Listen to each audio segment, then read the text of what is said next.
মায়ের শেষ video call, একটা আবেগের গল্প 10-20 মিনিটের জন্য। গ্রামের নাম ছিল দিগন্তপুর।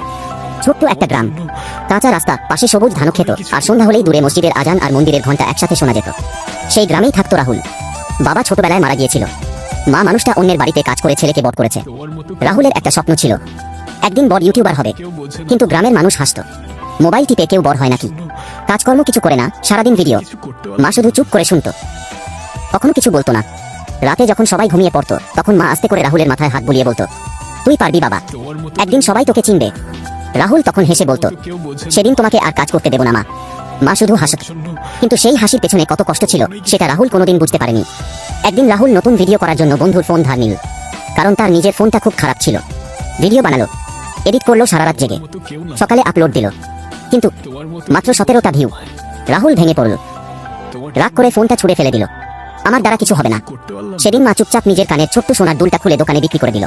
পরদিন এসে বলল, এই নে বাবা, নতুন ফোন কিনে নে। রাহুল অবাক, টাকা কোথায় পেলে? মা হেসে বলল, জমানো ছিল। রাহুল আর কিছু জিজ্ঞেস করেনি, কারণ সে তখন নিজের স্বপ্ন নিয়েই ব্যস্ত ছিল। দিন যেতে লাগলো, ভিডিও বানাতে বানাতে একসময় তার একটা ভিডিও ভাইরাল হয়ে গেল। হাজার হাজার মানুষ তাকে ফলো করতে শুরু করলো। লাইভে এসে মানুষ লিখত, ভাই তুমি একদিন অনেক বড় হবে, তোমার ভিডিও দেখে কাঁদলাম। রাহুল খুশিতে পাগল, কিন্তু সেই সময়েও মা ভোরবেলা কাজে যেত। একদিন মা খুব অসুস্থ হয়ে পড়ল, কাশি, জ্বর, দুর্বল শরীর। তবুও বলল, তুই ভিডিও বানাস বাবা, আমি ঠিক আছি। রাহুল তখন একটা বড় ব্র্যান্ডের কাজ নিয়ে ব্যস্ত।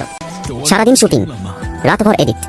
মা কয়েকবার দরজার পাশে এসে দাঁড়িয়েছিল, বলতে চেয়েছিল, বাবা একটু বসবি আমার পাশে, কিন্তু বলতে পারেনি, কারণ ছেলের চোখে তখন শুধু স্বপ্ন। এক রাতে রাহুল লাইভ করছিল, হাজার হাজার মানুষ দেখছে। ঠিক তখনই মায়ের ফোন এল। একবার, দুবার, তিনবার।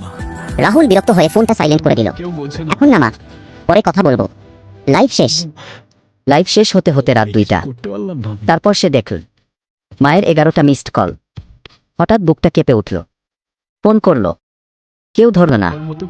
আবার করলো, হঠাৎ পাশের বাড়ির কাকু ফোন ধরলেন।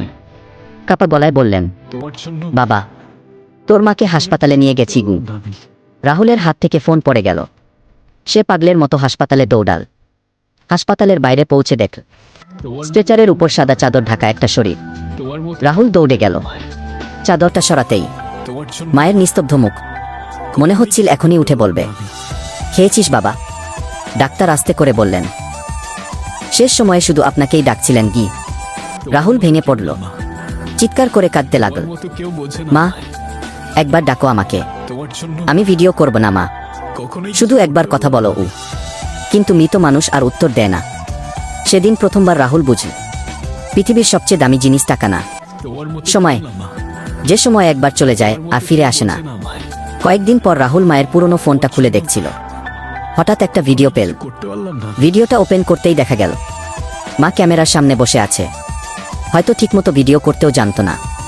কাপা কাপা গলায় বলছে, রাহুল, যদি কোনোদিন আমি না থাকি তখন এই ভিডিওটা দেখবি গি।